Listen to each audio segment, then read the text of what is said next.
माँ आती है जिनके बहुत ही जन्म जन्म के घने पुण्य आपके साथ है। इस काल भगवान ने ऐसी व्यवस्था कर रखी है, आजीवन मर जाता है 2 रोटी के लिए इस पेट के जोड़ जुगाड़ में, और 100 साल बर्बाद करके प्राणी चला जाता है, ये पूरा नहीं होता। और परमात्मा ही हमारे साथ हो गया तो फिर इस रोटी का रोड़ा नहीं रहेगा, ये 2 रोटी का झगड़ा या खत्म हो जाएगा आपका। और फिर शरीर में कष्ट है, आने वाले जो प्रारब्ध आपकी किस्मत के अंदर लिखे हुए जो आने हैं संकट, और वो भी टल जाएंगे।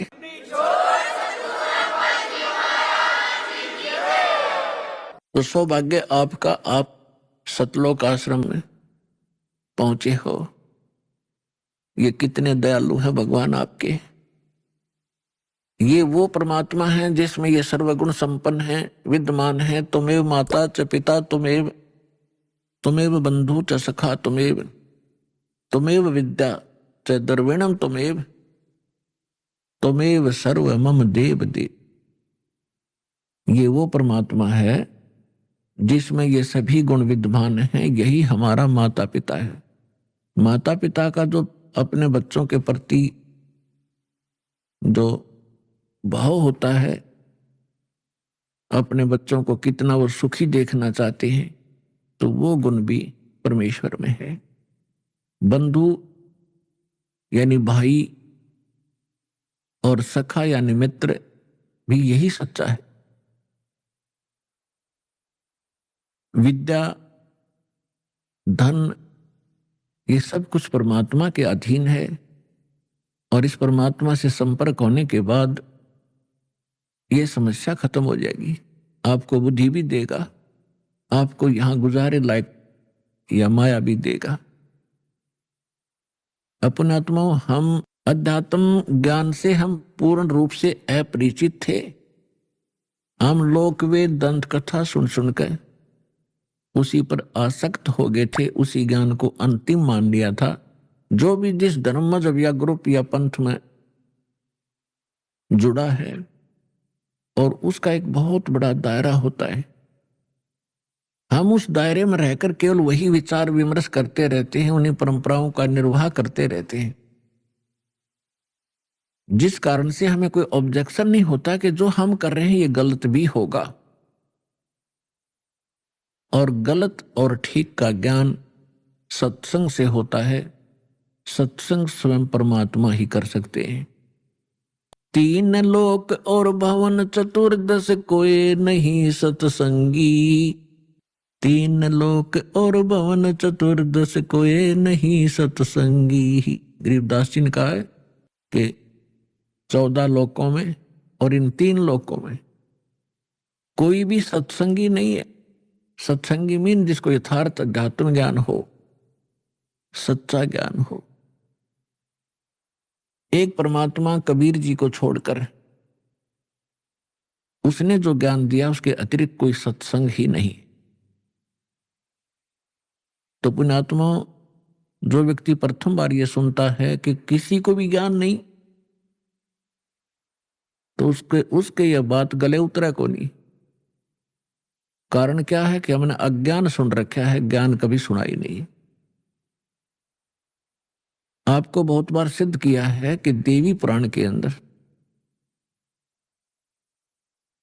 गीता प्रेस गोरखपुर से प्रकाशित 28 से लेकर 28-29 पृष्ठ पर स्पष्ट किया है। प्रथम स्कंद में व्यास जी पूछ रहे हैं नारद जी से कि किस भगवान की भक्ति करनी चाहिए, कौन सक्षम है, कौन समर्थ है। तो नारद जी कह रहे हैं कि एक समय मेरे पिता ब्रह्मा जी को यह देखकर बड़ा आश्चर्य हुआ कि भगवान विष्णु जी समाधि लगाए बैठे थे। ब्रह्मा जी ने पूछा कि हे देवेश्वर, सारी सृष्टि के पालक, आप किसकी भक्ति करते? तो विष्णु जी ने कहा कि मैं दुर्गा की भक्ति करता हूं, देवी की। अरे इससे ऊपर मैं किसी को भगवान नहीं मानता, मैंने पता ही नहीं। मेरे लिए ये फाइनल गॉड है देवी, मैं इसकी भक्ति करता हूं। फिर 7वें स्कंद में देवी 562 पृष्ठ पर हिमालय राजा को ज्ञान देते समय श्री देवी जी कहती है कि राजन, तू और सब बातों को छोड़ दे, एक ब्रह्म की पूजा करो। ब्रह्म ज्योत निरंजन काल 21 ब्रह्मांड का जो मालिक है, उसका ओम नाम है। ओम नाम के जाप से तुम ब्रह्मलोक में चले जाओगे। वो ब्रह्मलोक में रहता है, वो ब्रह्म। गीता ज्ञानदाता ये ब्रह्म है, और श्री कृष्ण जी में प्रवेश करके ये गीता का ज्ञान दे रहा है। 8वें अध्याय के 13वें श्लोक में स्वयं कहता है, ओम इति एकाक्षरम ब्रह्म विवहारण माम अनुसमरण ये परियाति तजन देहम सयाति परमाम गतिम। मुझ ब्रह्म का एक ओम मंत्र है, उच्चारण करके सिमरण करता हुआ ये परियाति तजन देहम, जो शरीर छोड़कर जाता है, सयाति परमाम गति, वो ओम से मिलने वाली परम गति को प्राप्त होता है। 8वें अध्याय के 16वें श्लोक में कहा कि ब्रह्मलोक में गए हुए प्राणी भी पुनरावृत्ति में उनकी जन्म मृत्यु होती है। गीता अध्याय नंबर 2 के श्लोक 12 में, गीता अध्याय नंबर 4 के श्लोक 5 और 9 में, गीता अध्याय नंबर 10 के श्लोक नंबर 2 में गीता ज्ञानदाता कहता है, अर्जुन तेरे और मेरे बहुत जन्म हो चुके, तू नहीं जानता, मैं जानता। इससे सिद्ध है कि ब्रह्म भी नाशवान है। गीता अध्याय नंबर 18 के श्लोक नंबर 62 में, गीता अध्याय नंबर 15 के श्लोक नंबर 1 से 4 में गीता ज्ञानदाता कहता है कि संसार रूपी वृक्ष ये उल्टा लटका हुआ पीपल का वृक्ष समझो। ऊपर को जो जड़ है वो तो पूर्ण परमात्मा है, परम अक्षर ब्रह्म है, और अन्य इसके जो नीचे को शाखाएं हैं, जो संत इन सभी विभागों को बता देगा संसार रूपी वृक्ष की, सवेदवित वो तत्वदर्शी संत है। उसके पश्चात परमेश्वर के उस परम पद की खोज करनी चाहिए। तत्वदर्शी संत के मिलने के उपरांत तत्व ज्ञान रूपी इस शस्त्र से अज्ञान को काट के, यानी इसको अच्छी तरह समझ कर उसके पश्चात परमेश्वर के उस परम पद की खोज करनी चाहिए, जहां जाने के बाद साधक फिर लौटकर कभी संसार में नहीं आते। 18वें अध्याय के 62वें श्लोक में कहा कि अर्जुन तू सर्वभाव से उस परमेश्वर की शरण में जा, उसकी कृपा से तो परम शांति को और सनातन परम धाम यानी शाश्वत स्थान अमर लोक को प्राप्त होगा, जहां जाने के बाद साधक फिर लौटकर कभी संसार में नहीं आते, उनकी जन्म मृत्यु नहीं होती। तो पुण्यात्माओं, इसे सिद्ध हो गया कि ना ब्रह्मा को ज्ञान, ना नारद को ज्ञान, ना व्यास को ज्ञान। व्यास जी इज द राइटर ऑफ 4 वेद, 18 पुराण, श्रीमद् भगवत गीता, इन सब का राइटर है, लेकिन उसको स्वयं नहीं पता कि परमात्मा कौन है। विष्णु जी को नहीं मालूम, वो दुर्गा को सर्वश्रेष्ठ मानता है, और दुर्गा जी कहती है ब्रह्म की पूजा करो, ब्रह्म कहता है परम अक्षर ब्रह्म की पूजा करो। तो ये ज्ञान परमेश्वर देता है, और इससे सिद्ध हो जाता है 3 लोक और भवन चतुर्दश कोई नहीं सत्संगी। उस सत्संग को सुनाने के लिए परमेश्वर आते हैं। परमात्मा चारों युगों में आते हैं। पुण्यात्माओं, आज तक आप श्रद्धालु हो, भगवान के लिए लगे हुए हो, परमात्मा की भक्ति भी करते थे, रामायण महाभारत की कथाएं भी सुनने में रुचि खूब रखते थे, लेकिन वो अज्ञानी गुरु, वो संत मंडलेश्वर आचार्य, शंकराचार्य, ब्राह्मण हमारे को लोक वेद सुनाया करते थे।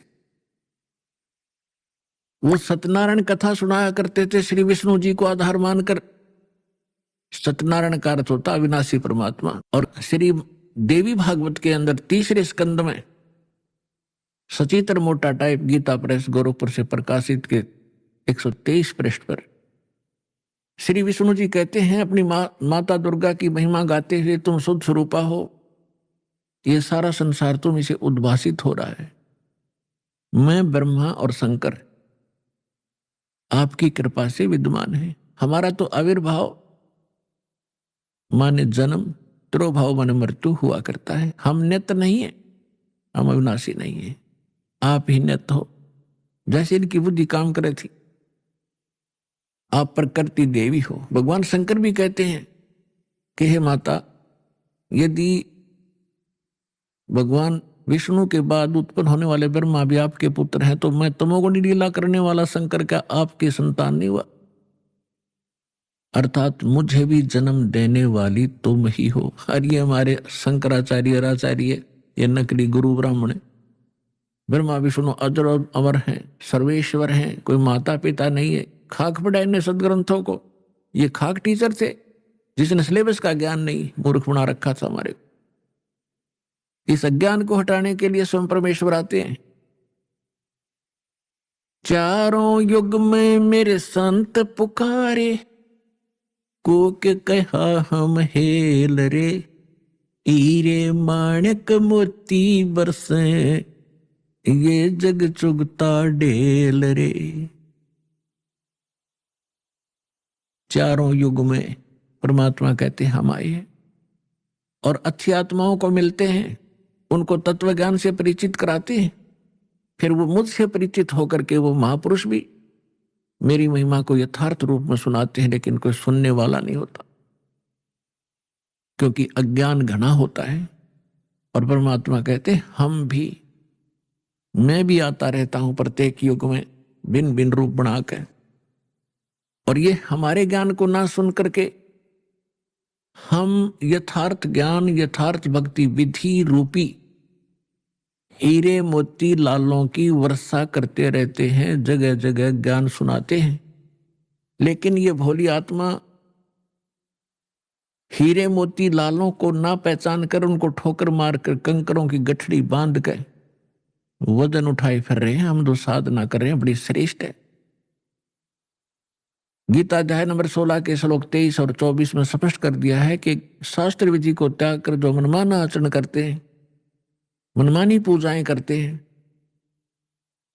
उनको न तो सुख होता है, न उनका कोई सिद्धि प्राप्त होती है, और न ही उनकी गति होती है। फिर साधना करते किस लिए? अब जैसे जितने भी हमारे धर्म गुरु हिंदू धर्म के क्या नाम लेते, ओम नमः शिवाय, ओम नमः भगवते वासुदेव, हरे कृष्ण राधे राधे श्याम मिला दे, राम राम हरे हरे, सहस्रनामा विष्णु जी का, और घने चतुर और घने सुपीरियर मानते हो, कहते ओम ओम, बस ओम सबसे बड़ा नाम। तो पुण्यात्मा, हरे राम हरे कृष्ण किसी भी सदग्रंथ में मंत्र नहीं, ओम नमः शिवाय किसी ग्रंथ में नहीं, ओम नमो भगवते वासुदेव किसी ग्रंथ में नहीं। जो शास्त्र अनुकूल साधना है वो परमेश्वर ने स्वयं आकर बताई है और अपनी उन प्यारी आत्माओं को बताई है, और उनको थोड़ी हिदायत दे दी थी कि जब तक इस कलयुग के अंदर ये बिजली पीढ़ी का समय नहीं आवे, इसको डिस्क्लोज ना करना, लिख देना। लिख रखी सभी महापुरुषों ने अपने अमृतवाणी में एफिडेविट लिख रखे हैं कि हम ये जाप करा करते हैं, ये मंत्र श्रेष्ठ है, इसी से मोक्ष संभव है। लेकिन सिलेबस को समझना स्टूडेंट के स्तर का काम नहीं है। पढ़ भी लेगा तो उसको समझ नहीं सकता, अप्लाई नहीं कर सकता। इसलिए टीचर गुरु की आवश्यकता होती है। तो जो गुरु रूप में परमात्मा आए थे, सतगुरु रूप में, फिर जिन महापुरुषों से मिले थे उनको अधिकार दिया था ज्ञान सुनाने का, और फिर अब इस दास को भेजा है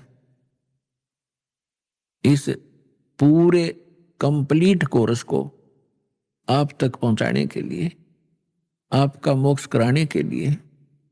क्योंकि अब वो समय आ गया, नहीं तो इस दास से बड़े बड़े महापुरुष पहले हुए हैं, लेकिन उस समय नहीं था, क्योंकि आप अशिक्षित थे। और अशिक्षा का लाभ नकलियों ने हमारा उठाया, ये संस्कृत बोलते रहे। हमने सोचा बड़े विद्वान हैं, इन्होंने खूब जाना होगा सदग्रंथों को।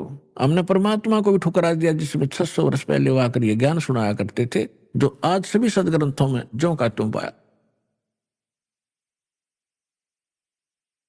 तो पुण्यात्मा, 100 शुक्र मनाना उस परम पिता के। वहां ये आए, यहां आकर के उन्होंने कितने कष्ट झेले हमारे लिए। परमात्मा के उस इतिहास को, जो 600 वर्ष पहले परमेश्वर कबीर जी यहाँ आए थे, ये ज्ञान सुनाया करते थे, तो दास आज उसी परम पिता का दिया हुआ एज इट इज आप तक पहुंचा रहा हूं, अपनी तरफ से इसमें कोई मिलावट नहीं कर सकता, क्योंकि जीव का जो ज्ञान होगा वो घटिया होगा, परमात्मा का ज्ञान वो सत्य होगा। तो वो सत्य ज्ञान आप तक पहुंचा रहा हूं, ये सत्संग कर रहा हूं।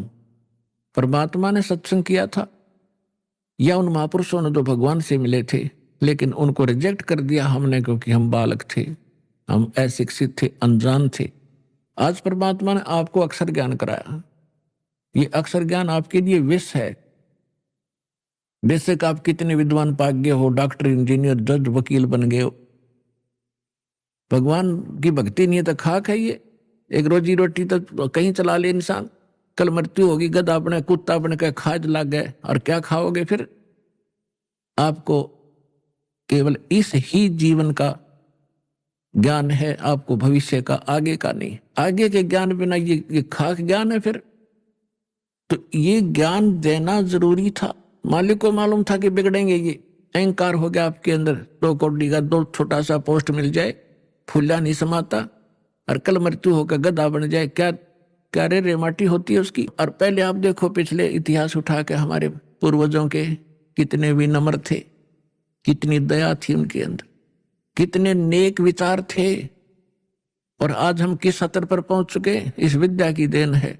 लेकिन मालिक को मालूम था कि मेरा ज्ञान ऐसा है, इनको फिर सेट कर देगा, लेकिन शिक्षा प्राप्त हुए बिना ये मुझे समझ नहीं सकते, इनका कभी कल्याण नहीं हो सकता। इसलिए आपको ये अक्षर ज्ञानदाता ने अनिवार्य समझा, तभी आपसे काटने नहीं दिया, निस आग को आपके निकट नहीं आने दिया, 4 युग चले गई। अब इसका हम फायदा उठाएंगे। अब हम बकवादों में चल पड़े, टीवी देखते हैं, बेहुदे ढंग के कपड़े पहनते बहन बेटियां भी, और इसको बड़ा विकास मानते हो, अच्छे घरों की लड़कियां हैं, ये खाक है। ऐसे कार्टून बनकर निकलती हैं घर से, लड़के भी लड़कियां भी। तो इस विद्या की देन है ये।